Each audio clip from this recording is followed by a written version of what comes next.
Today is the 8th of April, and this knowing the passing of time is something which is very much bound up with our lives, very much understanding time passing, the changing nature of our lives, and also knowing how to maintain our life in a healthy way. Looking after the body is something we have to understand the process, understand how the natural process works. And the Dhamma, the truth of our existence, is that physically we have bodies and be maintained in a physically healthy way. And we also have to understand the truth of our minds and our mental states.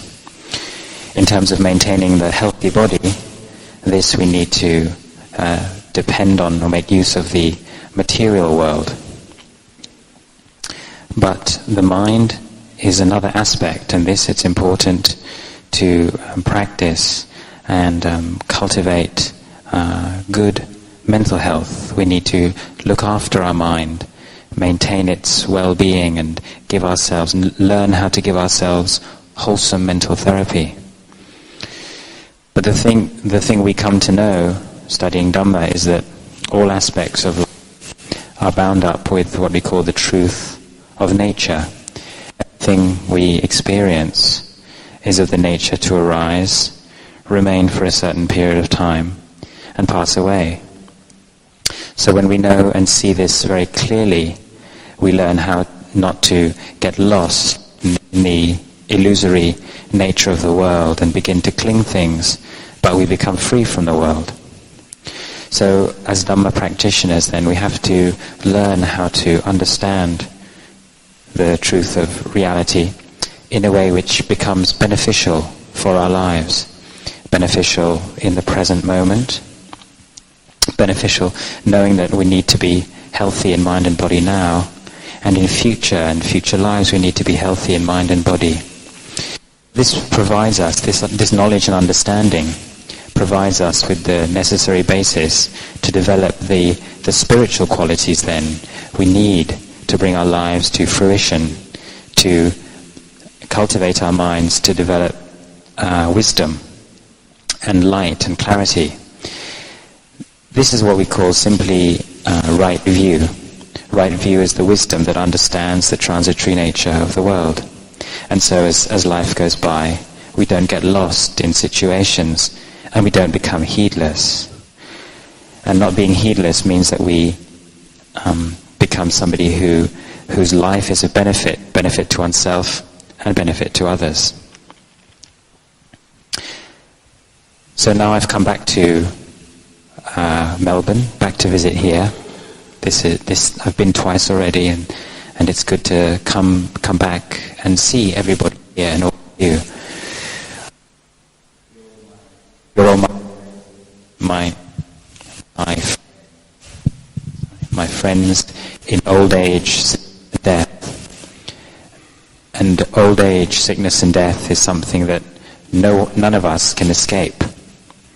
Knowing this then, we have to dedicate our lives to doing only that which is good, to develop those dhammas, those qualities that we as humans have the capacity to do so.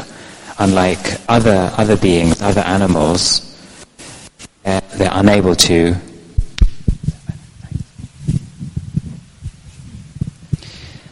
Other animals don't have the capacity that we do to develop the quality of wisdom. So we have to see this as something which is very fortunate. It's a real blessing. We have to understand this capacity we have on our human minds in perhaps the same way that we understand natural resources. In the world, the earth has natural resources, and we as human beings have the skill and the capacity to use them, to exploit them, manipulate them, and develop them so that they're a benefit. So as human beings, manustas, we have to learn how to develop wisdom in order to lead lives of light and clarity. And this will be a blessing for us all. So I'm picking up on this theme of manusa, or being a true human being. Luang Por went on to say, being a manusa, a human being, one of a high mind, means that we have this capacity and quality that we can develop our minds and realize the true fruition of this human existence. And as a result, our lives will express themselves by means of goodness, wholesome actions of body and speech. And one very important thing to know in life is to understand that we've all come here based on those who have come before us, based on the people who brought us into this world, and who from the first day we were born gave us love and tended and nurtured us and gave us everything we needed. And how much heart and renunciation and giving this must take, and how much this takes to look after people who we love. And this is one aspect which we call dana, or generosity, when people are looking after others who they've brought into this world. You can't ever lose heart or stop looking after them. And this quality of dhamma, dana, another word for it is metta. Metta, usually translated as loving kindness, but it really comes from the sense of one who is friendship. We call it metta. Metta is loving friendliness, and it's a quality of metta, or loving friendliness, loving kindness, is that which means that we can all be relatives to one another. It's that which brings all human beings into the sense of being related. So we have to look after each other with this same sense of metta, learn how to take care of one another, and this gives rise to a warm and loving feeling in our lives and in the community. And when the quality, or if each of us develop the capacity of the quality of metta, this is something which spreads all over the world. So we have to think of our parents, our ancestors, those who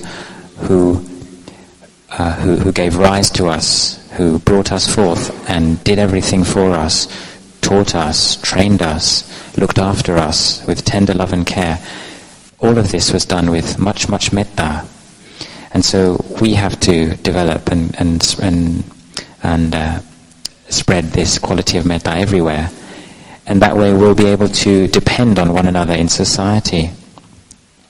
If we develop our own minds to be good human beings with metta, loving kindness in our hearts, then we won't act and speak in inappropriate ways. We'll understand the true nature of our human existence. And this will lead to peace of mind, a heart which is peaceful and not confused. Our lives won't be confused and chaotic, and living together will be a very nice thing. It won't be something which is dangerous, or it won't give rise to unwholesome or unskillful states of mind, or enmity, anger, negativity arising. These are the kind of things which arise based on greed, hatred and delusion. So what we need really as a basis in our lives is what we call sati, or mindfulness. Sati, the Buddha called, is a quality which is of great usefulness. It leads us to being very, very cautious in our lives, but being cautious means that our lives are peaceful. In every posture, in every situation, in every moment, there'll be a sense of peace. We'll know how to look after our mental and physical health. In full, it's called sati sampajanya, mindfulness and clear comprehension. And when we build up and develop this quality of mindfulness and clear comprehension, it leads to a certain strength of mind, building up gradually, just like the way we build up our bodies and nurture and sustain our bodies with physical food, and we understand how to live appropriately with relation to the environment. It's the same with our minds. We have to be very careful with our minds, because our minds are constantly changing, moods arise, and some of these can be very dangerous. So today, remind everyone here to be very, very careful and cautious in life and learn to develop the spiritual qualities. So I'm very happy that everyone here is here because we give such great importance to the practice of Dhamma and give up our time, our effort, our energy and generosity, all of us, to come and be here together. So I give my great blessings to you and hope that your lives lead to become lives of cleanliness and purity, clarity and light, and inner peace. So my blessings to you all today.